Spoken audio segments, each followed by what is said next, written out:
All right, so I know y'all like with the mic. So I've taken the little. This is gonna be another video about Supreme Court case of Rahani. Pronounce that word, son. Rahimi. Supreme Court case Rahimi is what we're going to talk about in a minute. If we get my mics working right. So I've been having mic problems. So now I have took the little furry thing off. So I guess that stops the wind off to see if this mic's going to work better. So let's see if this works better. So even when I talk low, you guys should be able to hear me. Okay, we're going to talk up. All right, United States versus Rahimi, the Rahimi case. So basically, the Supreme Court in a 8-1 decision has ruled that if you have a domestic order of domestic violence restraining order type thing against you, court puts injunction or some type of restraining order against you, or where you got into something with another person and you can't be around that person, you have no contact. Well, now your Second Amendment right is gone for the time that you, I guess, have that restraining order. So no conviction necessary now with everybody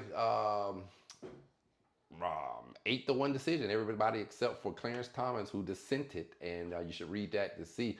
But everybody else, apparently they're okay with your Second Amendments being gone if you get some type of injunction against you. So this is tough. And I know a lot of people are like, well, we don't. Well, those people have restraining orders. Like the idea and the conversation when it comes to convicted felons with possession of guns. A lot of people are okay with that. They're like, hey, they're convicted felons. We don't want them to guns. So now we've moved. We already had that, which we'll see next year in a court case probably, and we'll see what goes on with that. But now we've got Rahimi case, and pronounce that again.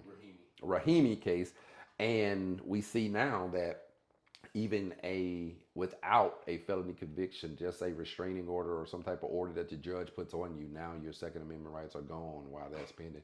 And the problem I have with that, several problems. One is just a flagrant, just overstepping of the Second Amendment bounds, in my opinion. Just obviously overstepping of your Second Amendment right there. But also think about the people who a lot of times says, hey, me and you got into some type of, had a battery case or whatever. So they may put a restraining order on me, and a lot of times the judges will put it on both of them. So now both of us, can't have our gun rights. And maybe that sounds good off top until you dig a little deeper. But now what about, okay, I live on the other side of town. Me and this guy that went home. He's in Tampa. I'm in St. Pete sleeping. I can't even protect my home. I can't have no guns. I mean, you can't possess a gun. And you can't even protect yourself anymore. So I think this ruling here, the more I dig into it, the more I think it was outrageous. But that's going to be the law of the land. Again, this wasn't even close. This was 8-1. So we'll see what they do next year in 2025, or we should get some of these cases. We got one big one coming out the Ninth Circuit. Felony possession of firearm, is that unconstitutional? The Ninth Circuit has ruled that law, that's unconstitutional, to say that felons cannot possess firearms, and they've said that's unconstitutional. They've thrown that out. With the restraining order, I guess they're trying to look at it as it's for a limited amount of time. The judge puts that on you. If the case is resolved, you found not guilty, I guess you would get your Second Amendment rights back. I don't like it, but I kind of understand it.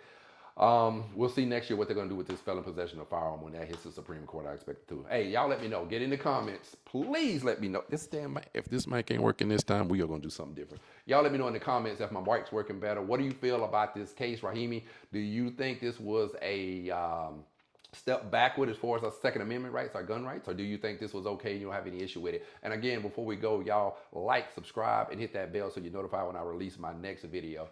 And what I wanted to say also, it's a slippery slope. So yesterday it was convicted felons. Today it's anybody who has a restraining order against them. And maybe tomorrow it's Christians. Or maybe tomorrow it's white women. Or maybe tomorrow it's African American men. They're dangerous. You know what I mean? It's a slippery slope. And once you start slipping down that slope, who's to say where we stop? So y'all tell me what you think. Get in the comments. We'll see you on the next one.